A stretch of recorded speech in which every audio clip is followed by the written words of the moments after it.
पहला प्रश्न। कुछ दिन ध्यान में जी लगता है, फिर कुछ दिन पूजा और भजन चलता है, लेकिन एकाग्रता कहीं भी नहीं होती। अपनी इस स्थिति से परेशान हूं, कृपा कर मुझे साथ दें। मन का स्वभाव ऐसा, न यहां लगता न वहां लगता।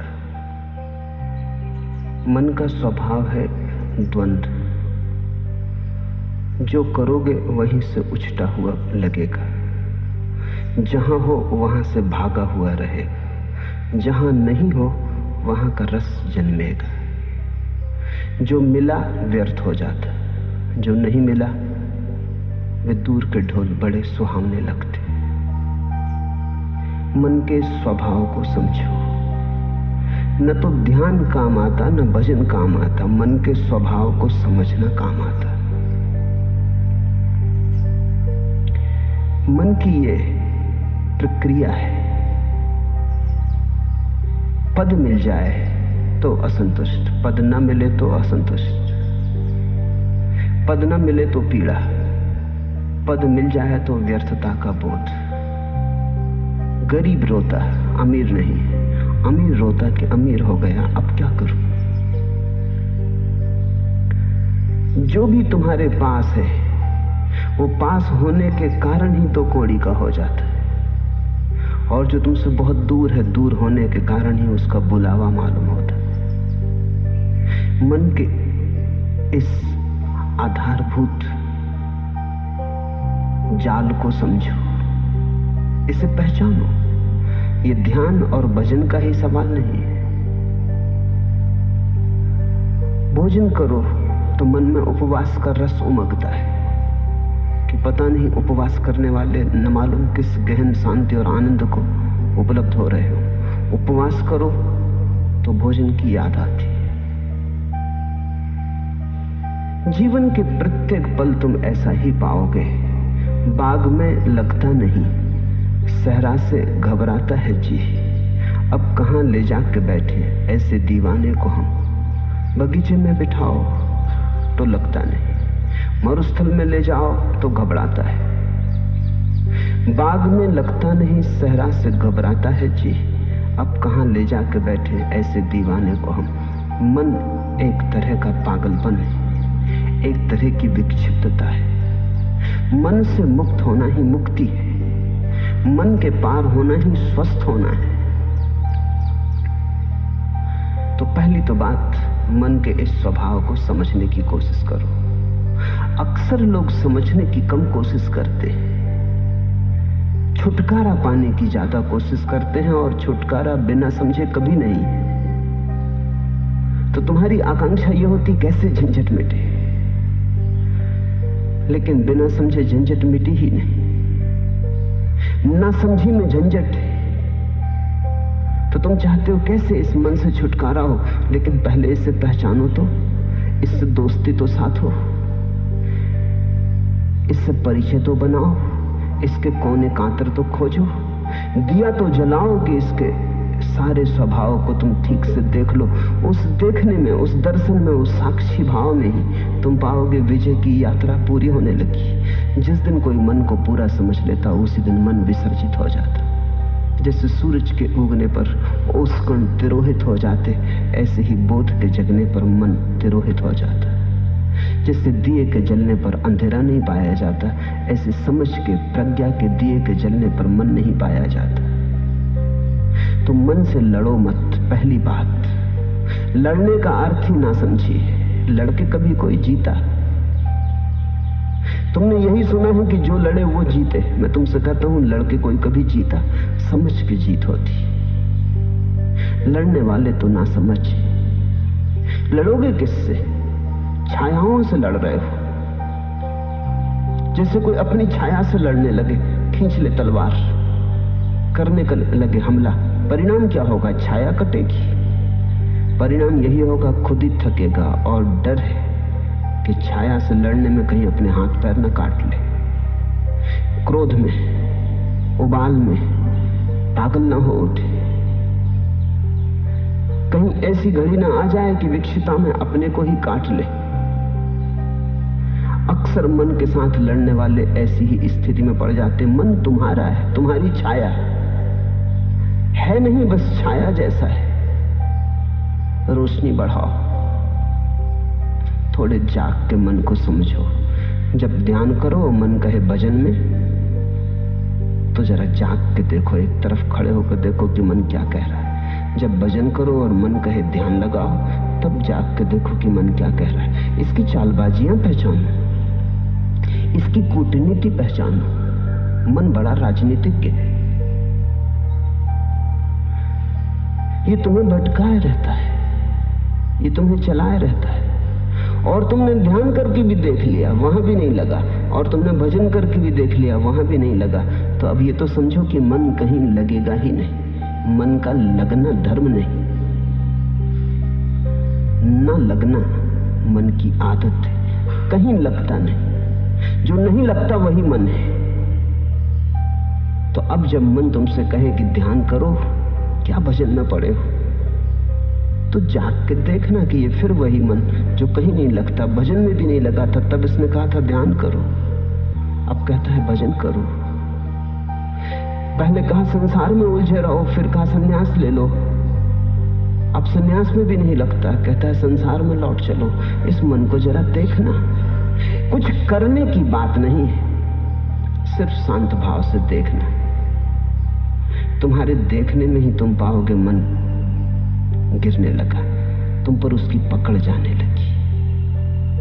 तुम पर पकड़ छूट जाए, तुम थोड़े शिथिल हो जाओ मन के पास से, तुम थोड़े बाहर सरकने लगो। न तो ध्यान से घटती है बात, न भजन से घटती है, समझ से।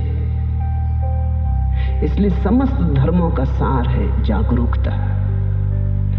प्रश्नकर्ता पूछता है, एकाग्रता नहीं बनती। एकाग्रता की खोज ही गलत है, जागरूकता खोजो। एकाग्रता की खोज तो फिर मन के ही सिक्कों में फंसे। ये मन ही है जो कहता है एकाग्र बनो। ये तुम्हें असंभव चीजें करने को देता है, फिर वो नहीं होती तो तुम हारे थके परेशान हो जाते हो। एकाग्रता की कोई जरूरत ही नहीं है। थोड़ा जीवन की गणित की व्यवस्था के सूत्र समझने चाहिए। पहला सूत्र, जब भी मन नहीं होता तब तुम एकाग्र होते हो। कभी अपने काम में पूरे संलग्न, चाहे बुहारी लगा रहे हो घर में, लेकिन पूरे संलग्न। अचानक तुम पाते हो मन नहीं। संगीत सुनते हैं, संलग्न, मन नहीं है। चित्र बनाते हैं, किसी भी घड़ी जब तुम पाते हो कि मन नहीं है, तुम ही हो, तो एकाग्रता अपने आप घटती है। एकाग्रता घटाई नहीं जा सकती।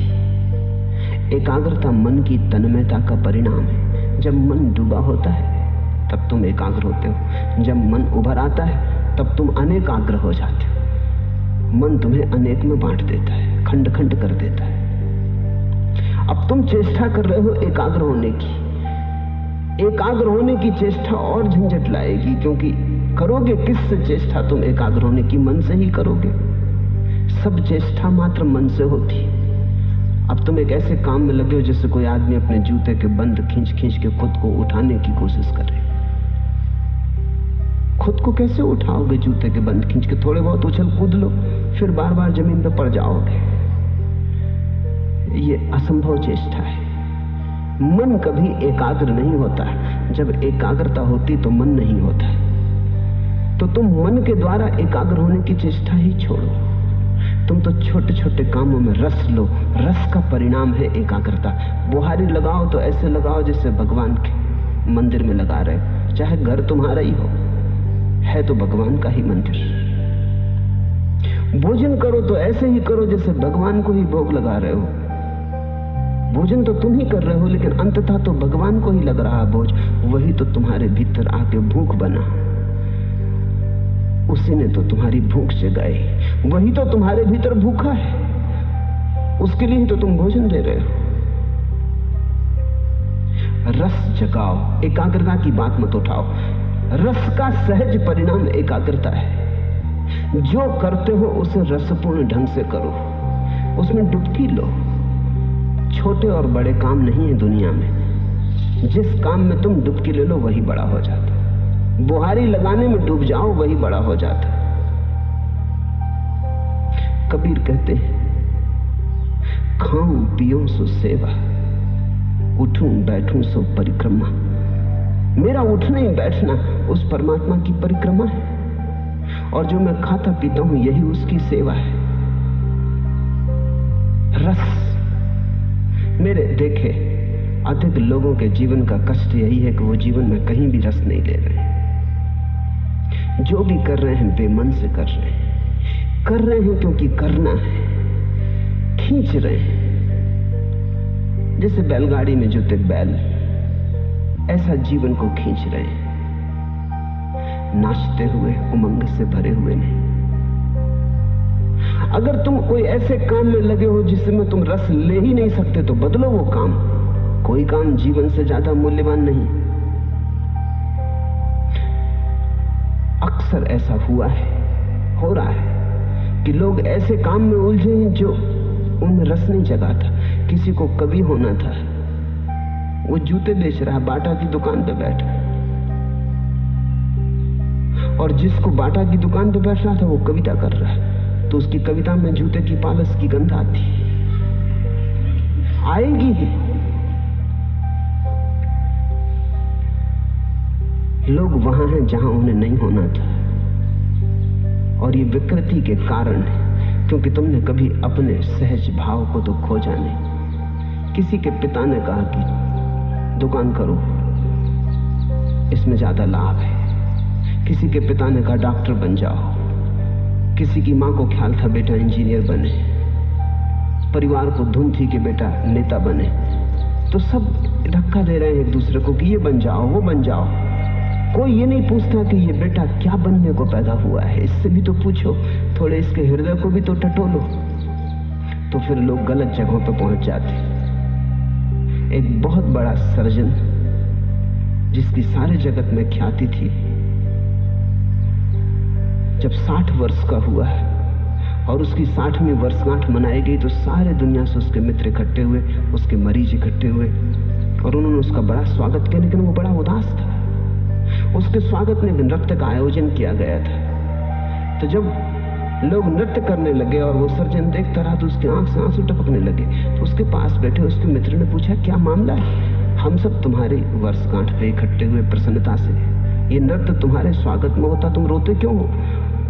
तुम्हारी आंख में आंसू क्यों है? तुम किस पीड़ा से भीग गए हो? उसने आंसू पोंछ लिए। उसने कहा कि नहीं, वो कोई बात नहीं। पर मित्र ने जिद की, कहा कि क्या तुम्हें कोई जीवन में विफलता मिली? तुम जैसा सफल आदमी नहीं। तुमने जो ऑपरेशन किया सफल हुआ। तुम्हारे जैसा कुशल सर्जन दुनिया में नहीं, फिर क्या? लेकिन उसने कहा, मैं कभी सर्जन होना ही नहीं चाहता था। मेरा दिल तो एक नर्तक होने का था। आज नाच को देख के मैं रो उठा। मैं छोटा मोटा नर्तक होता, कोई मुझे ना जानता, तो भी मेरी तृप्ति होती। आज मैं दुनिया का सबसे बड़ा सर्जन, लेकिन मेरी कोई तृप्ति नहीं। मेरी नियत ही मुझे न मिली। तो आज भी जब मैं किसी को नाचते देखता हूं तो बस मुझे याद हो आती। तुम अपनी जिंदगी को गौर से देखो। पहली तो बात, जो कर रहे हो उसमें रस लेने की कोशिश करो। हो सकता है तुमने रस का अभ्यास नहीं किया। तुम्हें किसी ने सिखाया ही नहीं कि रस का अभ्यास कैसे करना। रस के अभ्यास का पहला सिद्धांत है कि जो भी कर रहे हो इसका परिणाम मूल्यवान नहीं है। तुम्हें यही सिखाया गया कि परिणाम मूल्यवान है। तुम करते हो, उससे 10 रुपए मिलेंगे कि 1000 रुपए की लाख रुपए मिलेंगे। लाख रुपए में मूल्य है, परिणाम में मूल्य है। रस का सिद्धांत है, जो तुम कर रहे हो वो अपने आप में मूल्य है, अंतर्निहित है मूल्य। 1000 मिलेंगे, 10,000 मिलेंगे, वो बात गौण है। करने में जो डुबकी लगेगी वही बात महत्वपूर्ण है।